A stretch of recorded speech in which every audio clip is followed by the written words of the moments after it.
کراچی میں Pakistan coast guard کی کارروائی، کروڑوں روپے مالیت کی منشیات برآمد۔ پاکستان کوسٹ گارڈز کو خفیہ ذرائع سے اطلاع ملی کہ پسنی بلوچستان سے بھاری مقدار میں منشیات اسمگلنگ کرنے کا خدشہ ہے، جس کو مد نظر رکھتے ہوئے director general Pakistan coast guards نے متعلقہ کمانڈر کو اپنے علاقے میں چیکنگ مزید سخت کرنے کے احکامات جاری کیے۔ گشت پارٹیوں کی انتہا کوشش کے بعد پسنی کے وارڈ نمبر 1 بابر شور میں دوران سرچ خفیہ جگہ پر چھپائی گئی 2116 بوتلیں اعلیٰ کوالٹی کی شراب برآمد کر کے نامعلوم شخص کو گرفتار کر لیا۔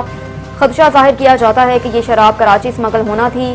پکڑی جانے والی شراب کی مالیت 9.09 ملین روپے کے لگ بھگ بتائی جاتی ہے۔ Director general Pakistan coast guards نے جوانوں کی اس انتھک محنت اور اعلیٰ کارکردگی کو سراہا۔ واضح رہے کہ پاکستان کوسٹ گارڈز ہر قسم کی اسمگلنگ کی روک تھام کے لیے ہمہ وقت مصروف عمل ہے اور ملکی معیشت کو مستحکم کرنے میں اپنا کردار ادا کرتی رہے گی۔